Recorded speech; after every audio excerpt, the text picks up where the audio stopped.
Learn English through the history of Iran versus Israel. They were friends in the shadows.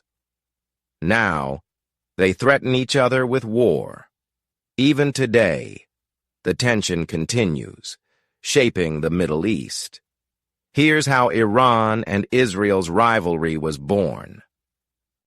Welcome to Giga English, where you can improve your English in a fun way by listening to interesting stories. In today's video, we'll tell you the true story of the hostility between Iran and Israel, a story filled with secrets, wars, and deep mistrust. Listen carefully, read along with the captions, pause, and repeat if needed. Try to understand each sentence within the whole story. I promise your English will improve. Before we start the story, please write your country name in the comments so we know where you are from. Are you ready? Let's get started.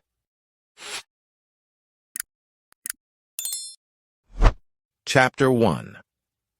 Friends in the Shadows. The year was 1948, and a new nation was born, Israel. Many countries in the Middle East did not welcome Israel. Arab nations declared war right after its creation.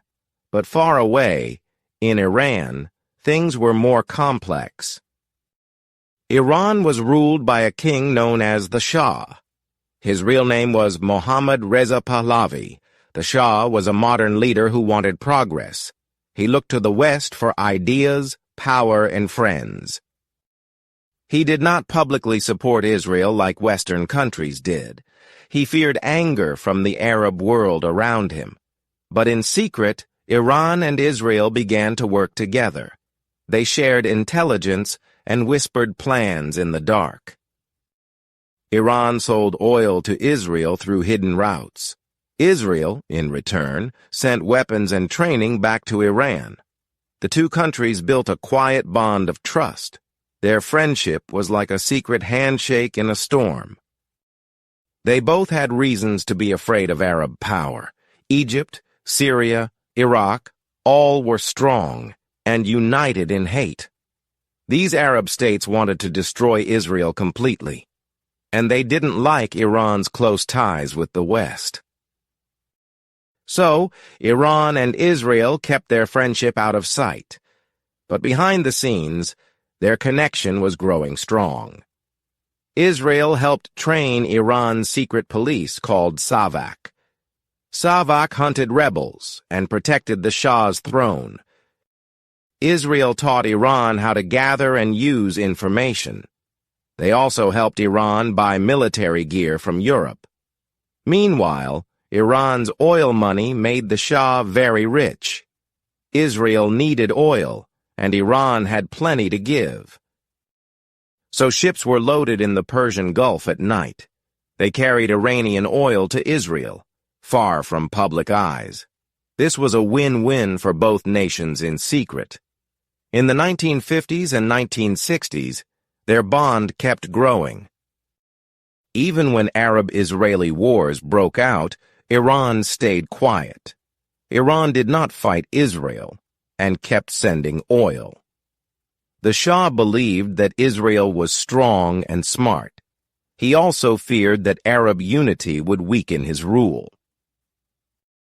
So he chose to side with Israel, but silently. Israel saw Iran as a rare friend in a hostile region. Together, they formed the Periphery Alliance with Turkey and Ethiopia. This group surrounded the Arab world from all sides. They shared military plans and kept watch on enemies. Though Iran was a Muslim country, the Shah didn't follow clerics. He wanted Iran to be modern, rich, and powerful. He didn't listen to the religious leaders in the mosques. Instead, he made deals with foreign powers like the U.S., and Israel was part of this Western plan in the region. In Tel Aviv and Tehran, secret meetings were held. Agents, diplomats, and businessmen worked hand in hand. They called each other allies, but only in private. The people of Iran never knew the full truth. They didn't know their oil was fueling Israeli tanks, or that Israeli pilots were training Iranian airmen in secret. The Shah kept all of this away from the public, but in the shadows, this strange friendship kept growing. Both countries needed each other to survive and stay strong. But nothing stays hidden forever, not even in the dark. As the 1970s began, the winds of change grew stronger. In Iran, the people started to grow angry and restless. The Shah's power felt heavy, and the poor felt ignored. The religious leaders began to speak out loudly, and among their words was one clear enemy, Israel. The days of secret friendship were coming to an end.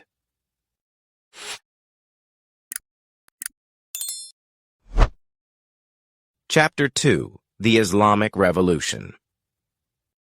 The year was 1979, and Iran was ready to explode. People filled the streets with signs, shouts, and anger. They were tired of the Shah, his power, and his palace. Prices were high, jobs were few, and freedom was gone. Religious leaders spoke loudly, from mosques and radio. One voice rose above them all, Ayatollah Khomeini. He lived in exile, far away in France, but his words reached home. He said the Shah was corrupt and against Islam. He said Iran needed a holy revolution, not a Western king. The people listened, and their anger became a fire. Millions marched in the streets to bring down the Shah. In January 1979, the Shah finally fled the country. The palace gates closed, and the king was gone. 1 month later, Ayatollah Khomeini returned to Iran. He flew home on a plane full of hope and power. Crowds welcomed him like a savior, waving flags and crying. The Islamic Revolution had won, without firing a bullet. A new government was formed, based on strict Islamic law. Clerics took control of the army, schools, and courts. Iran had become an Islamic republic, ruled by faith. Khomeini had a clear vision and many enemies. He called the United States the Great Satan, and he called Israel the Little Satan. To him, Israel was not a country. It was a crime. He believed it had no right to exist on Muslim land. He saw the old friendship between Iran and Israel as evil. He shut down Israel's embassy and gave it to the Palestinians. He cut off all trade, all talks, and all ties. Israeli flags were burned in the streets of Tehran. Pictures of the Shah were torn down, with Israeli symbols. Iran was no longer a quiet friend. It was now an enemy. The message was loud and clear across the Middle East. Iran would no longer stay silent about Palestine. It would support any group fighting against Israel.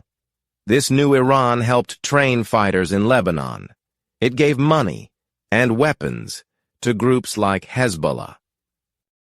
Hezbollah hated Israel and wanted to destroy it. This marked a new chapter in the Middle East conflict. Iran had gone from secret partner to public foe. The friendship built in the shadows was now dust. Old alliances were broken, and new enemies were born.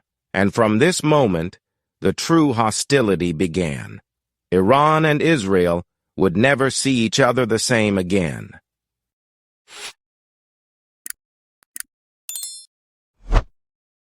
Chapter 3: Enemies in the Shadows.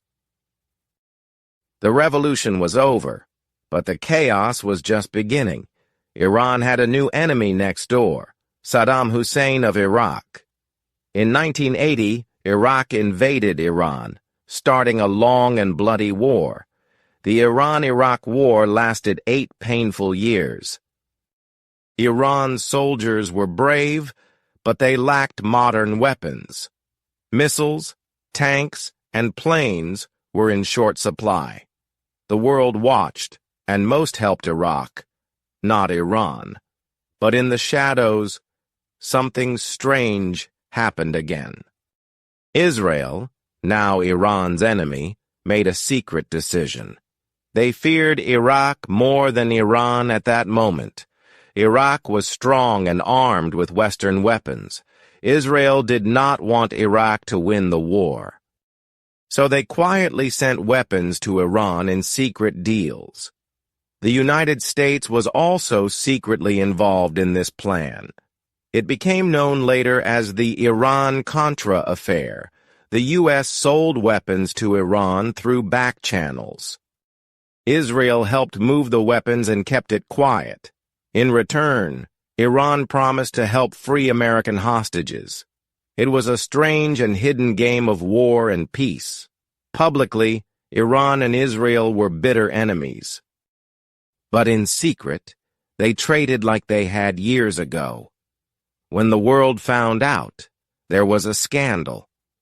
Many leaders in the U.S. faced heavy questions, but for Iran, the war went on with more weapons. By 1988, the war ended, but nothing was truly healed. Iran had lost many lives and much hope. The leaders in Tehran became even more radical. They believed the West and Israel could never be trusted. They wanted revenge and power in the region, so they began to build their reach outside Iran. In Lebanon, a group called Hezbollah was growing. Iran trained, armed, and funded this militant group. Hezbollah believed in Iran's vision and hated Israel deeply. They wanted to fight and remove Israel from Lebanon. In the 1980s and 1990s, Hezbollah attacked Israeli troops. They used bombs, rockets, and ambushes from the shadows. Israel saw Iran's hand behind every strike. Tehran denied it, but the evidence kept growing. Hezbollah also kidnapped Israeli soldiers. They used these hostages to make political demands.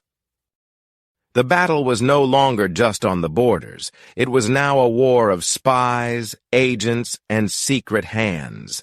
Each side blamed the other for blood and fear. The old days of secret friendship were long gone. Now Iran and Israel faced off from the dark corners. They were no longer just enemies. They were shadow warriors.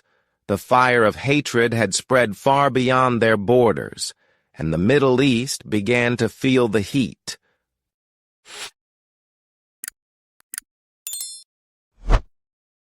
Chapter 4. The Nuclear Threat. A new century began, but the tension did not end. Iran said it wanted to build nuclear energy. It claimed it needed power for its growing cities.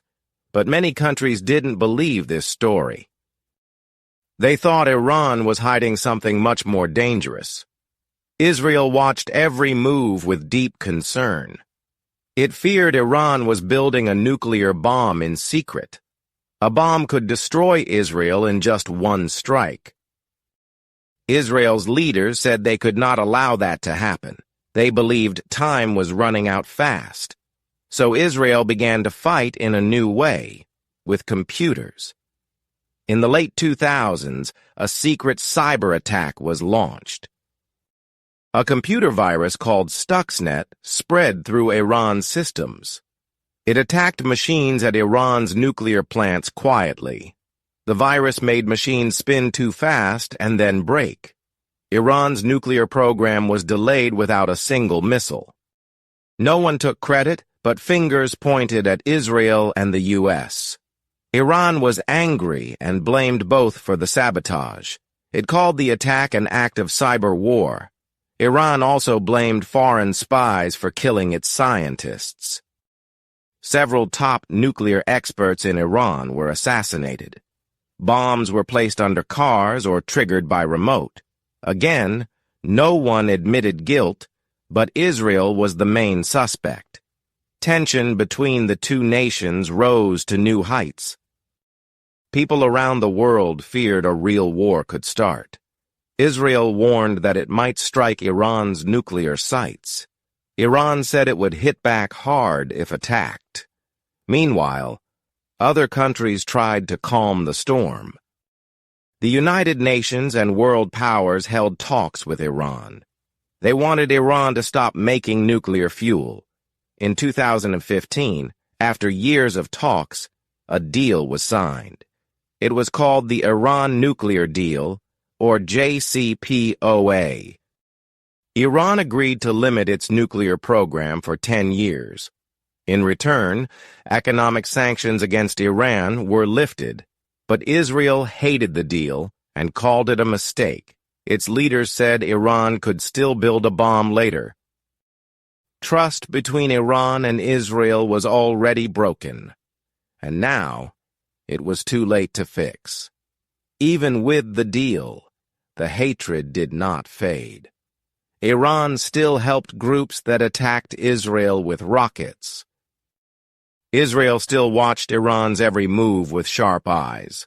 The nuclear threat was slowed, but not gone. The world could only hope peace would hold. But deep inside, both nations kept preparing for the worst.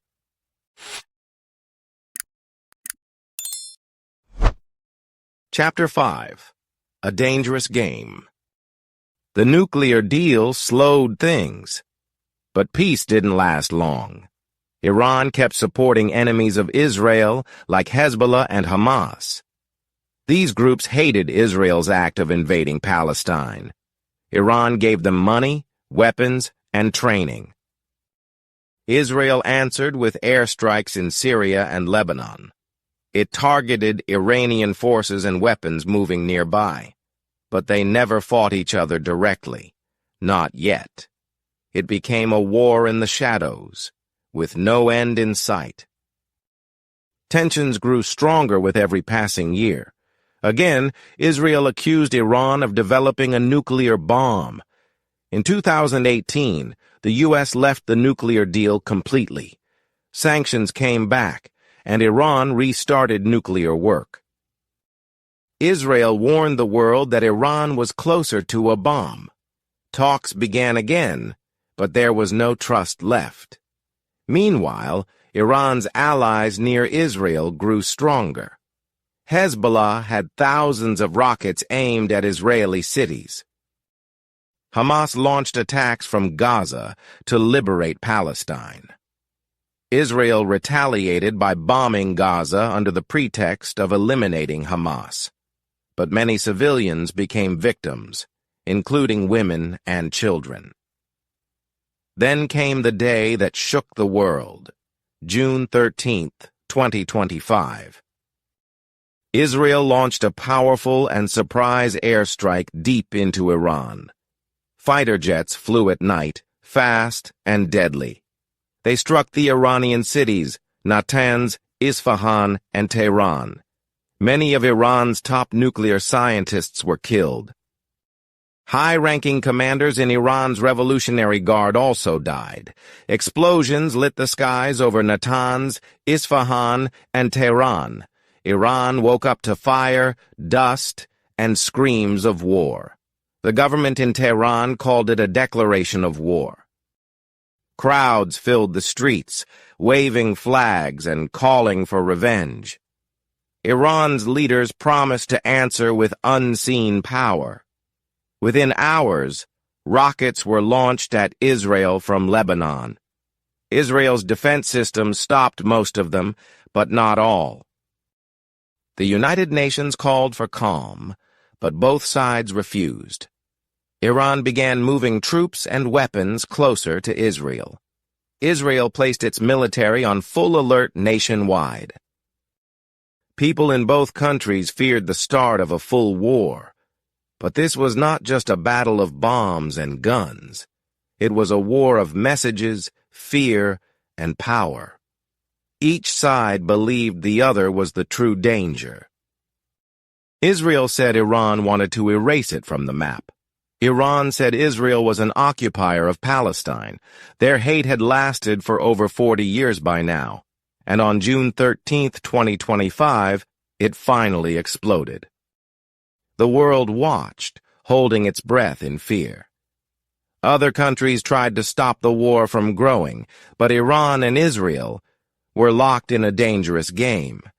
Neither wanted to look weak or back down. The flames of history had returned, brighter than ever. What started in secret had become a war everyone could see, and as missiles flew and speeches raged, one question remained: would this game ever end, or only burn hotter? And that's the history of the hostility between Iran and Israel. We hope you enjoyed this video and learned some English along the way. Now it's your turn to practice and improve your English writing skills by answering this question. In your opinion, what is the best way to make peace between Iran and Israel? Write your answer in the comments below. Use simple English and don't worry about grammar mistakes. Just try your best. Don't forget to like, share, and subscribe for more English stories. See you in the next video.